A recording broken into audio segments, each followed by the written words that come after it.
Thank you, Ruth, and thank you, Dr. Miller, for inviting me to be part of this really great series. Obviously, kind of noted in Ruth's introduction, big part of my social engagement is through Twitter, so please feel free to live tweet this. It would be very bad of me if I'm into public engagement and then said that you can't do that. So my Twitter handle is here, and also you can also use the hashtag WCCWiki to tweet along with the talk. So, as the kind of name of the talk suggests, I'm here today to talk about Wikipedia. Wikipedia has almost 6 million articles in English and over 30 million registered users. So it's kind of an online encyclopedia, and it's arguably one of the most, if not the most, influential source of information available publicly to us all. But as with any kind of community-based and collaborative project, Wikipedia is not devoid of any prejudice. So it's kind of one of these things. It's like a mirror that reflects back society's biases and prejudices back at us. What we get then is this kind of the facts and figures provided in Wikipedia articles do not just reflect what people know, but also how they think about the information and what they deem to be important. And this is all too evident in the gender bias that is on display across the platform, which is primarily what I am going to be focusing on today. In particular, I'm going to be focusing on a specific project, the Women's Classical Committee, which is a UK organisation, their WCC Wiki project, and how this can be a kind of positive example of utilising public engagement and online platforms. This project's completely volunteer driven. I'm just one of many people involved in this project, but hopefully with talks like this, and I spoke about this at the Classical Association of Canada conference last year, we're hoping to kind of expand its reach beyond the UK, so you guys can help me take it global into North America. So obviously this should work. Yes, so before I start to talk about the project in particular, I want to begin by setting out some kind of key facts and figures about Wikipedia in order to kind of contextualize the work of the WCC and also kind of bust some myths that I'm sure many of you have about the site. So firstly, it is the 5th most visited website in the world. The only websites more visited than Wikipedia are Google, YouTube, Facebook and Baidu. That is China's largest internet portal. So as I said, it has over 36 million registered users and almost 6 million articles. Between 600 and 800 articles are created every single day, and there is an average of over 10 edits every single second.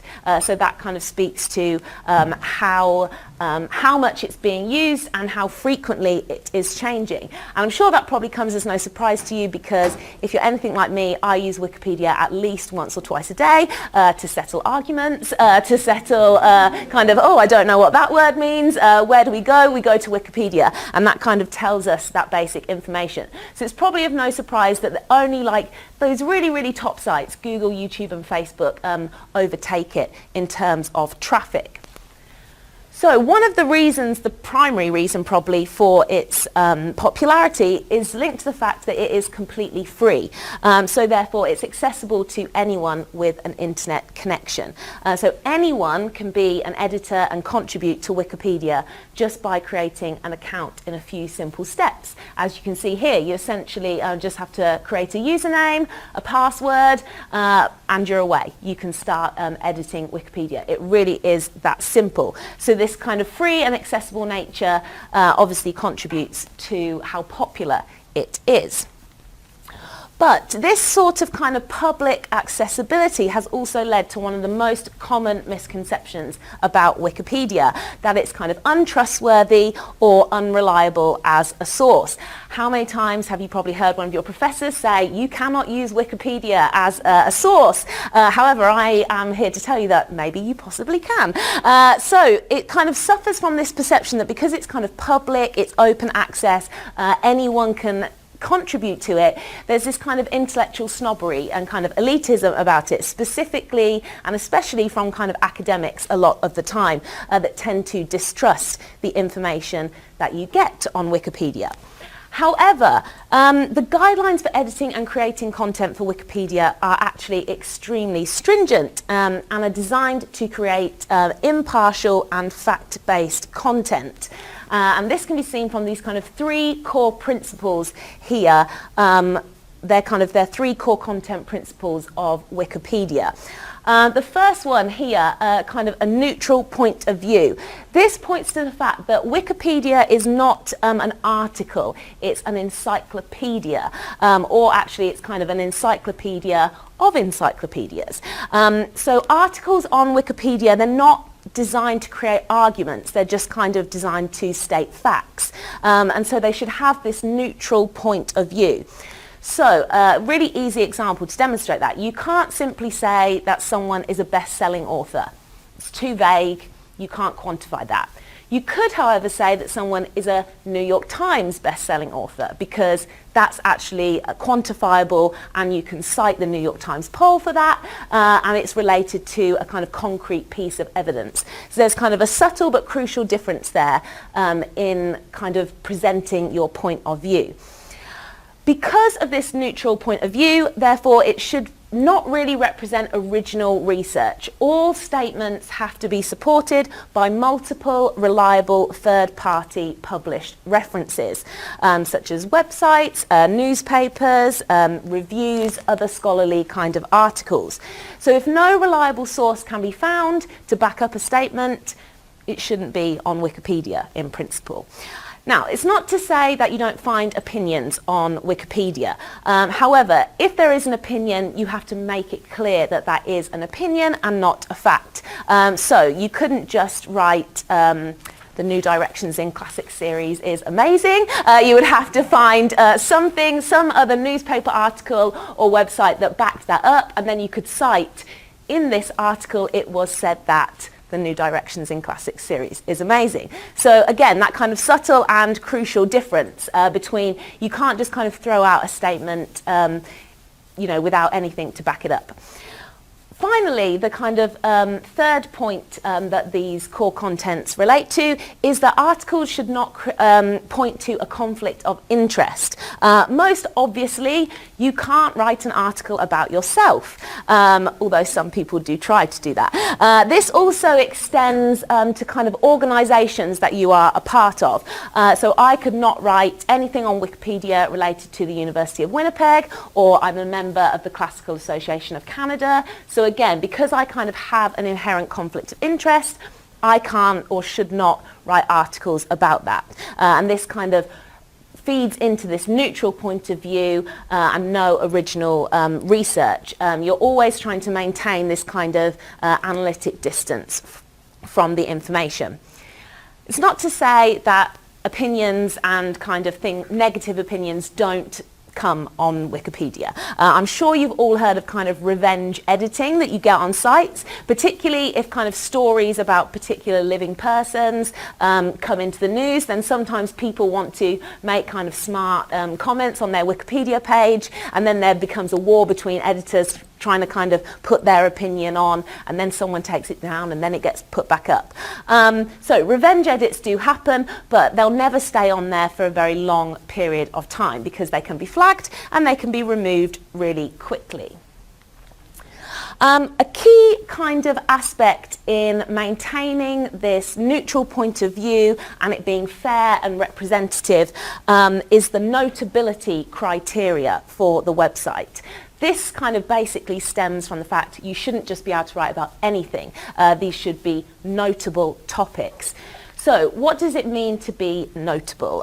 In general terms, an individual or an event or a piece of information, it has to have significant coverage from reliable sources, plural, to meet that standard.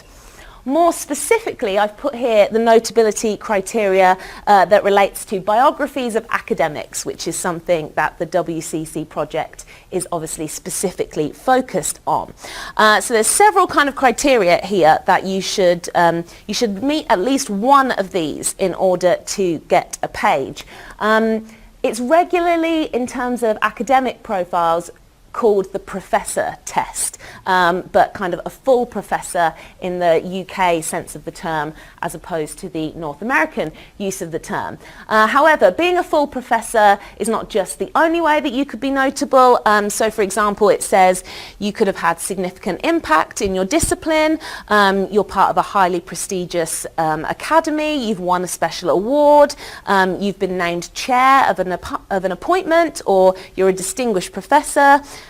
You've had substantial impact outside academia, you're head or chief of a major well-established academic journal, or you've maybe moved into the field of literature, where there's a kind of slightly separate categories of notability for that.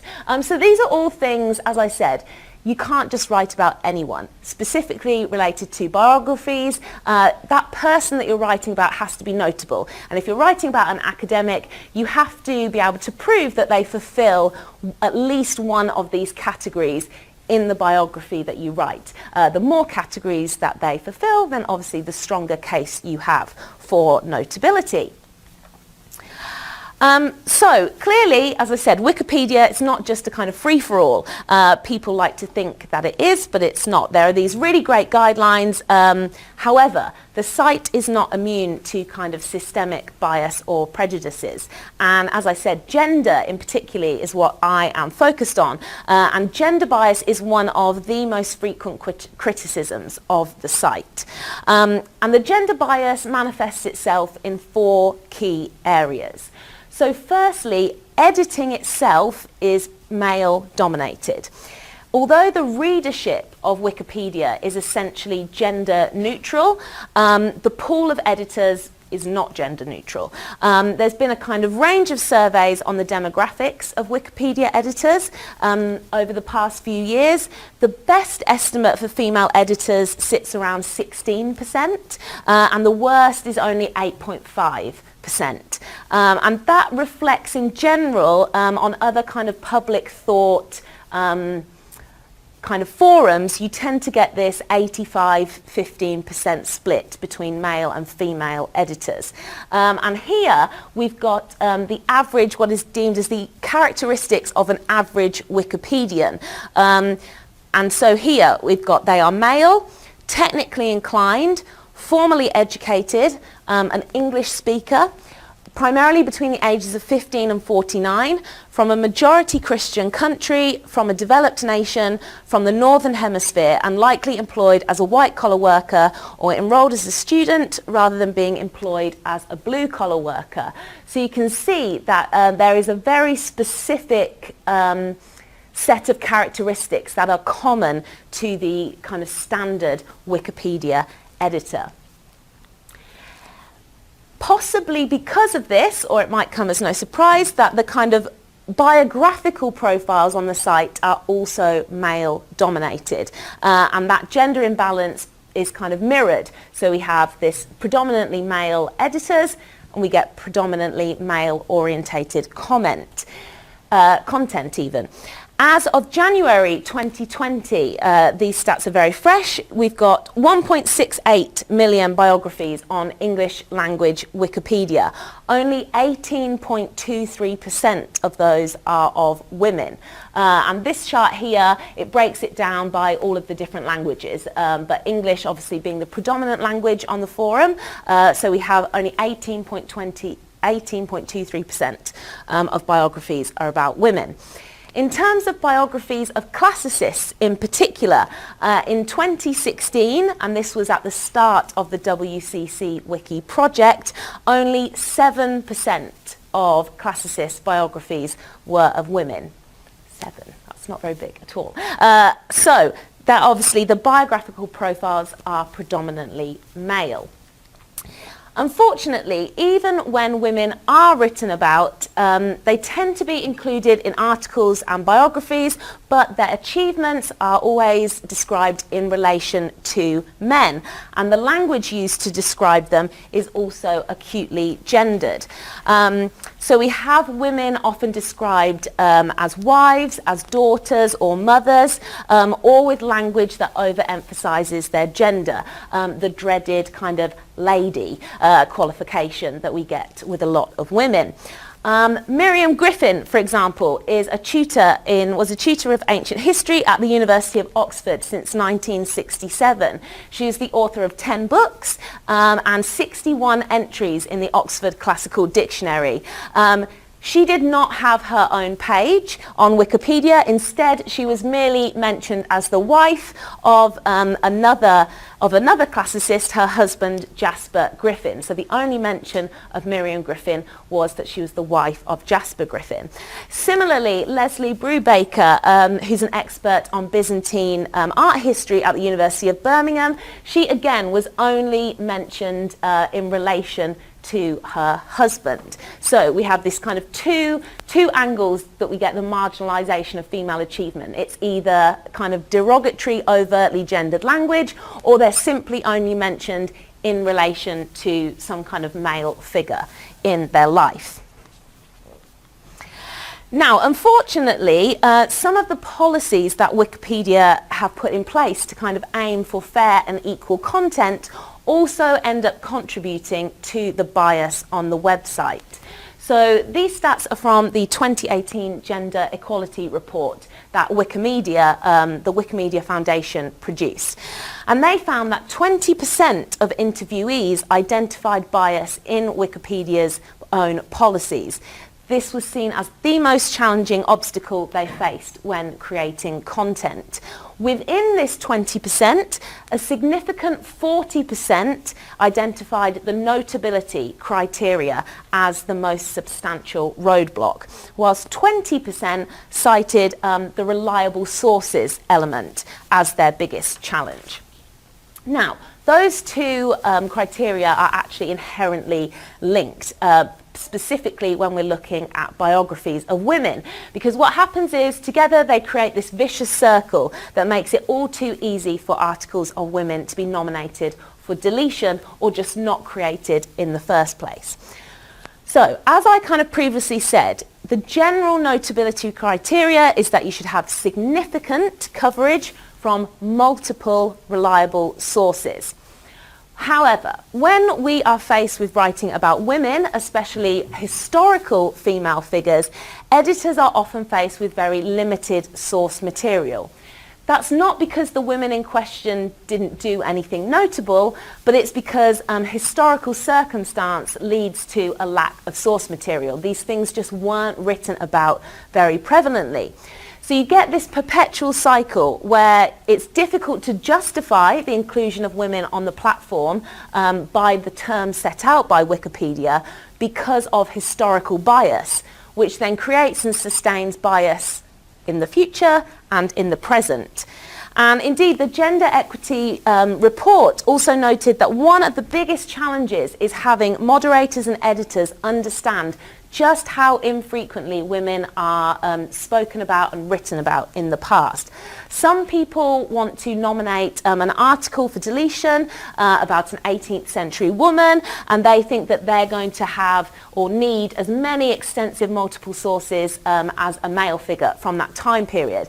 And they don't kind of recognise that often with women we have to rely on this kind of fragmentary set of kind of passing references that you then build together to almost create the equivalent of one big reference. And kind of if you're not aware of that problem, then you just kind of see this passing reference and think, well, that's not significant coverage, that's not a reliable source, and therefore it doesn't fit the criteria.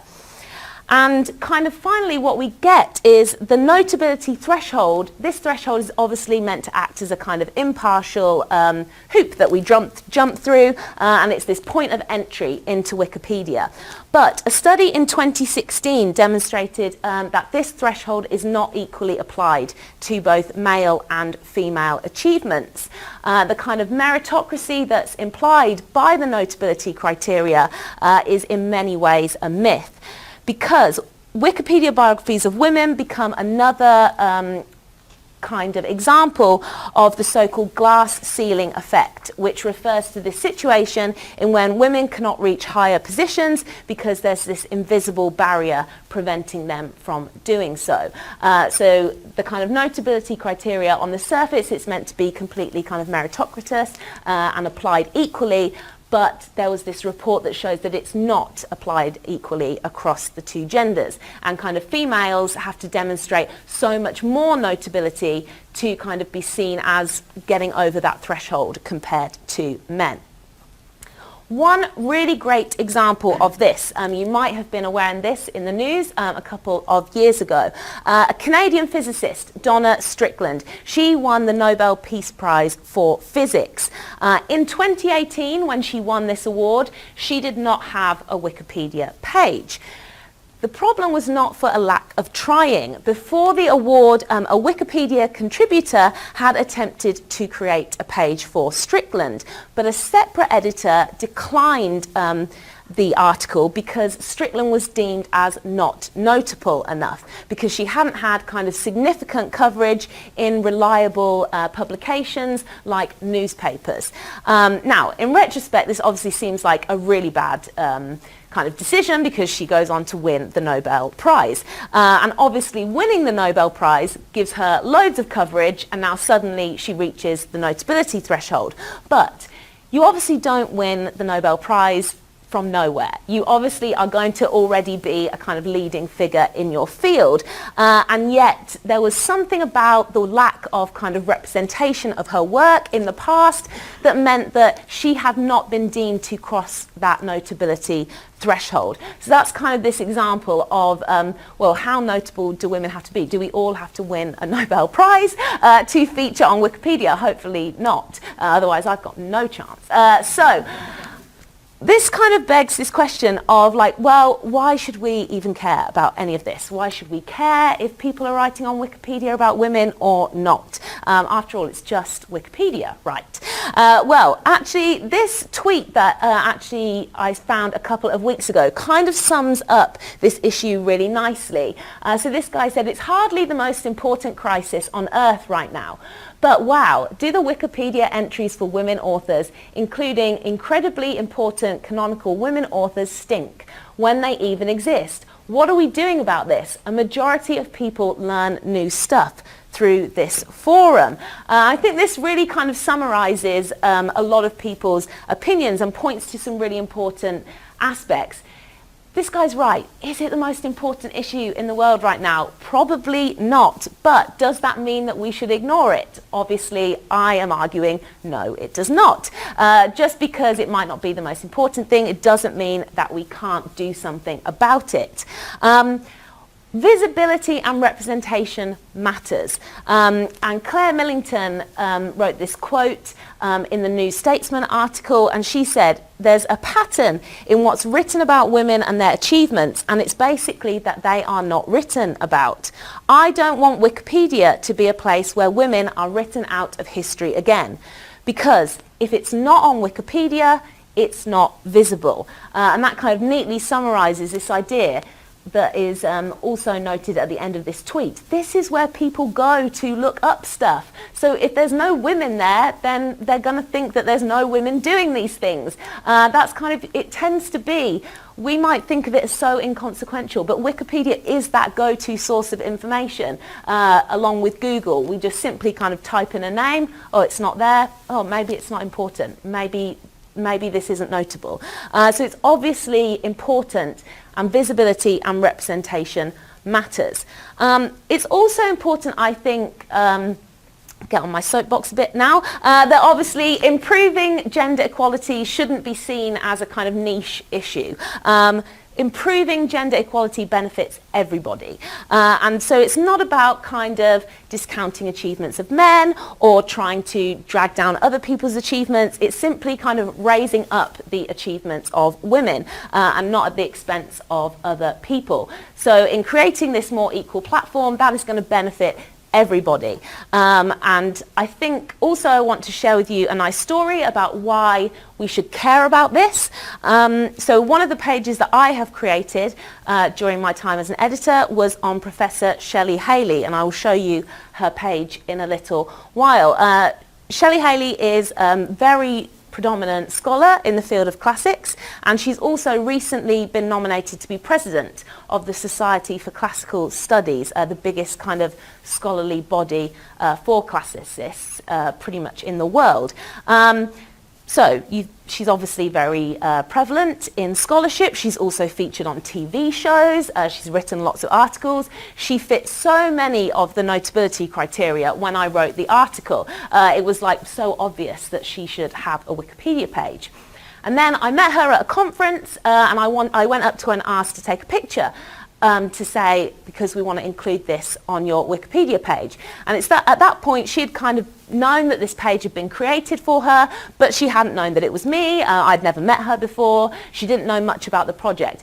And one of the things really struck me that she said to me, she thanked me for obviously making the page, and then she said, I didn't think that anybody cared. And so I think that kind of points to, so you've got this really kind of forefront scholar in our field. She's gone on to be nominated to be the president of our kind of leading society, and yet she says she didn't think anybody cared about her. So to say that this is just kind of, oh, it's just Wikipedia, I think it's really important, and I think that was a really nice story to kind of show the impact of what this kind of work does. Oh, have I just turned it off? Yeah. With this in mind, we've kind of been thinking about the representation of female classicists on Wikipedia specifically.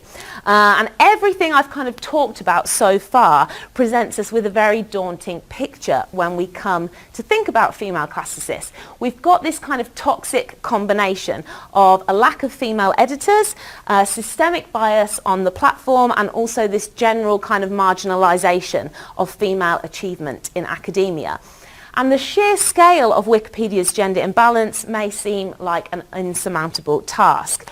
But I'm going to talk about this very targeted approach of the Women's Classical Committee and kind of demonstrate how we can make real progress if we kind of show a desire for change and kind of put our money where our mouth is and do something about it. So how does this project work? So it's founded in 2017 by three scholars based primarily in London: Emma Bridges, Claire Millington and Victoria Leonard. It's entirely volunteer-led, as I said, and driven. And the kind of main aim is that it seeks to rectify this gender imbalance of classicist biographies in particular by creating new articles and also improving the current content on the site. It all started off with a first kind of editathon in January 2016, which included kind of Wikipedia training, and also they then went on to be editors. And during this initial event, 19 articles were created or expanded, which instantly doubled the representation of women on Wikipedia. So instant kind of doubly important work there, and including Miriam Griffin, who finally got her own page during this first editathon. So she was no longer just referred to on her husband's site, she also got her own page. Since this initial workshop, the way the project works is they have kind of monthly online editathons. It's kind of a virtual meeting space. It's usually around the kind of between the 20th and the 24th of the month, and they'll designate a kind of 2-hour window in the afternoon, and it's kind of like, right, this is the time that we are going to work on various pages. They also still host kind of in-person training as well, and meetups are always encouraged, but it predominantly occurs through these kind of online virtual meetups now, which is why it's perfect for us to get involved in, because we don't have to be in the UK, we can be here in Winnipeg and also contribute. During each of these online editathons, they have a kind of online chat channel on their project page, which helps to kind of field technical issues if you have any issues, if you want to ask a question, not just about Wikipedia, but also, oh, I don't know where to find an article on this, or is this a good edit? Where can I find a picture of this person? All of these kinds of questions. There tends to be one of the 3 founders always available during the editathons. One of the key ways that we all kind of stay in contact with each other is through Twitter and the hashtag WCCWiki. If you search this hashtag on Twitter, you will see lots of content on there. Most of the time it's us kind of sharing things that we've done to obviously draw attention to this. You'll kind of, if we've created a new page, Victoria in particular, she kind of every month tends to do a kind of summary of all of the work of the project in that month. And we also use it to kind of ask questions to each other. So if you've got a question about you're thinking of doing an edit and it's not in that kind of live chat channel time period, go on Twitter, put your question out there, hashtag WCCWiki, someone's going to answer you. And that's a really fun and easy way that we can all kind of stay in contact with each other. So again, another public-facing, free, accessible platform. Again, making it really, really easy for people to stay in contact.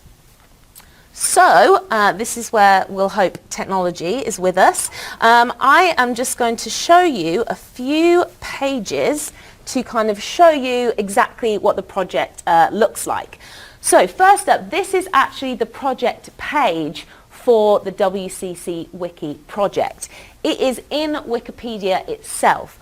Why is it hosted on Wikipedia? Because it makes it super easy to edit like every other Wikipedia page. So it means that it's not the responsibility of one founding member to keep everything up to date.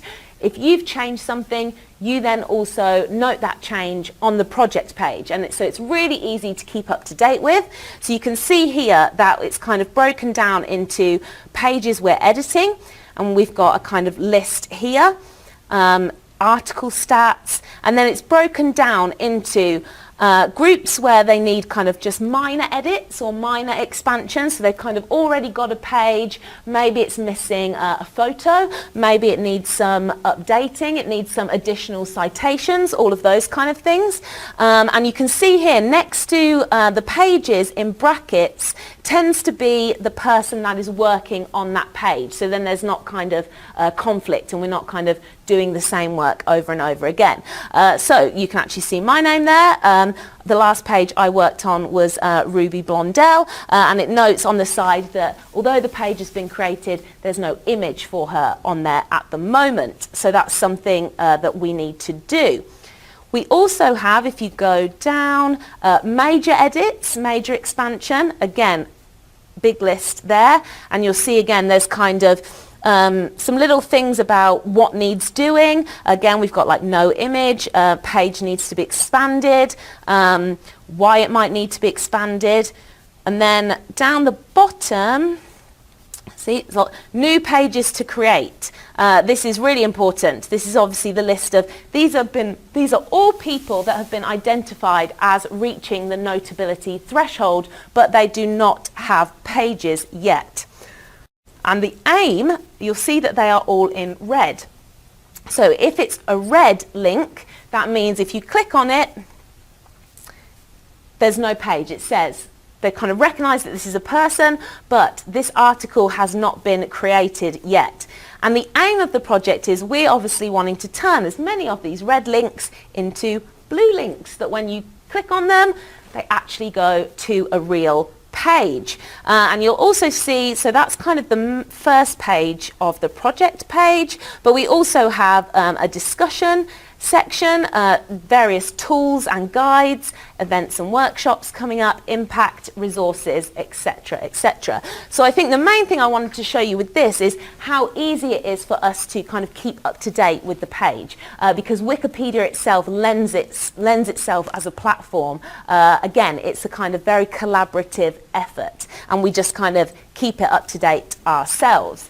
So what does a kind of Wikipedia page look like? So this is a page that also I worked on at one point. I picked Rebecca Futo-Kennedy's page because she's coming to talk as part of the New Directions course. And she did not have a page until, when did I create this?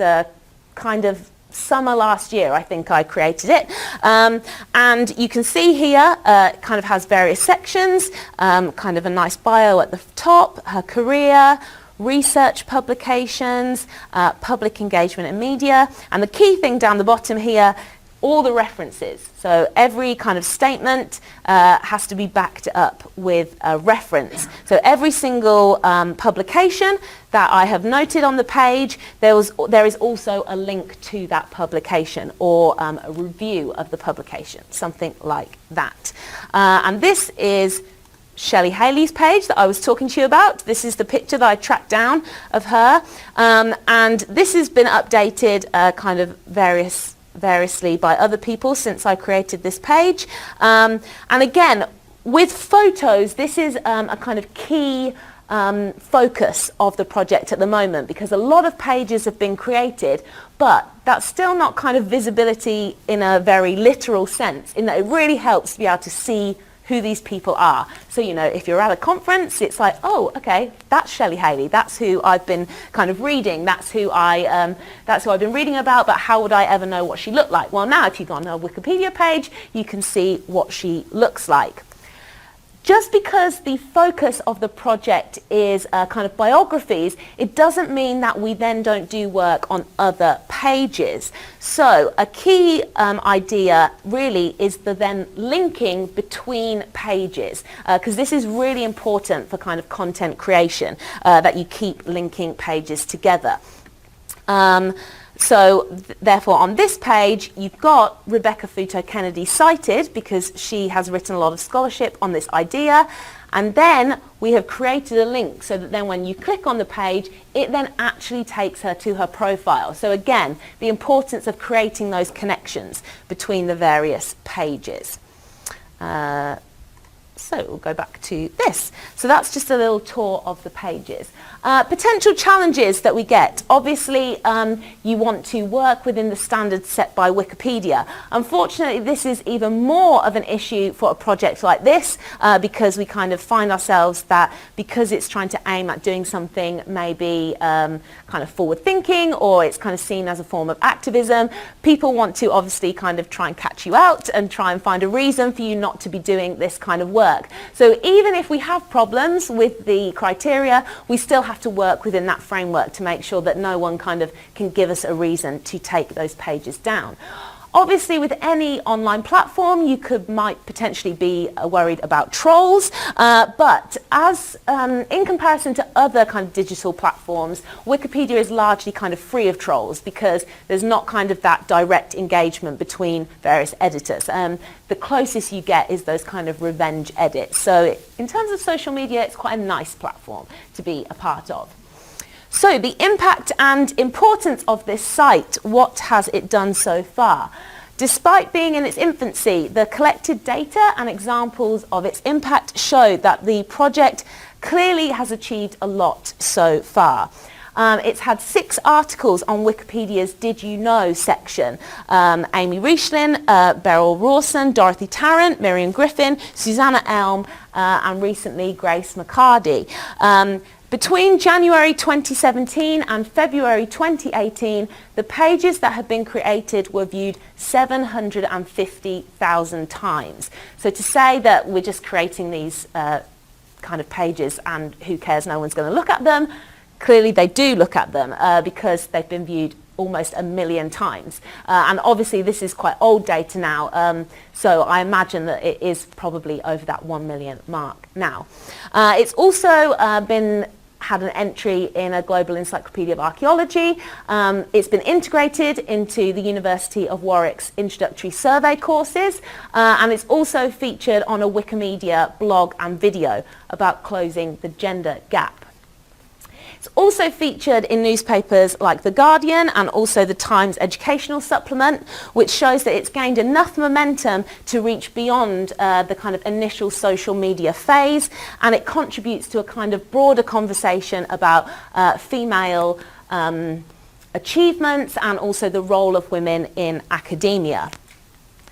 It contributes to a larger project. As I said, I noted that change from red links to blue links. There's a much wider project on Wikipedia called Wiki Women in Red, and this is related to kind of all female biographies. And again, the aim of this is to turn those dead red links into live blue links.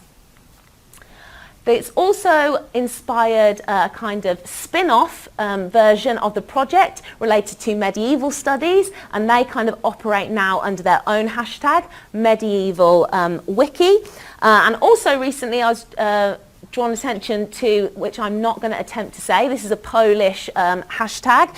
It basically means collective caryatid, and it's basically again focusing on expanding Polish women authors, scholars and websites. So we're not just the only project doing this. There seems to be several other projects around the world that are focusing on similar things. And there's also been in the States last year, there was another kind of spin-off event that specifically focused on women of colour, and they kind of did it under the umbrella of the WCC Wiki, and they hosted a kind of practical workshop there with a specific aim of improving content on women of colour. So what about the stats? So as of December 2019, I said that when this project started, there was only 7% of classicist biographies were of women. We are now up to 12.9%, so still a long way to go, but that I think shows significant improvement in a very short space of time. To kind of break down some numbers here, there are 2,349 English language entries on classicists. 384 of those are on women, so that's 16.3%. So this is specifically in the English language. Classical archaeologists doing a bit better. There are 292 entries under classical archaeologists. 85 of them are now on women, so that is 29.1%. So I think these figures demonstrate the success of the project so far, and I think that kind of speaks to, as I said, it's easily accessible. Also, I think one of the key things about Wikipedia is you don't have to be a kind of technical wizard to edit Wikipedia. There's no coding involved. You can simply just type in what you want to type in, like it's a Word document, and press publish. There is an option to write in code, but who would want to do that if you don't actually have to? Yeah, no coding involved, so it makes it super easy to be a part of. You can learn as you go. You can start super small. You can do it anywhere. You can do it on your phone. You can do it on the bus. You can do it whilst you're watching TV. These are all, it's super accessible to be a part of. And the founding members kind of purposely designed the project and its maintenance in such a way that it was very easy for people to get involved with and to maintain it. So, how do you get involved in this? Well, obviously, the most thing is you become an editor. And although I have specifically kind of focused on a lack of female content and female editors, when I say become an editor, this also applies to the men in the room. Any improvement in kind of classics and classicist content is welcome. And there will be an editing workshop next week, which I'll go through the details of in a minute. If you're on Twitter, you can also obviously follow the WCC Wiki hashtag. As I said, that's your key kind of point of entry into what's going on. Specifically for us, what my focus really wants to be at the moment is suggesting Canadian classicists for the list. Obviously this project started in the UK, so it's had quite a UK centred focus, but I want to know about Canadian suggestions for the list so we can add them and we can improve them. And this I hope to be the kind of main focus of our editing workshop next week, that we can kind of identify how we improve the Canadian specific content. Use your specialist knowledge.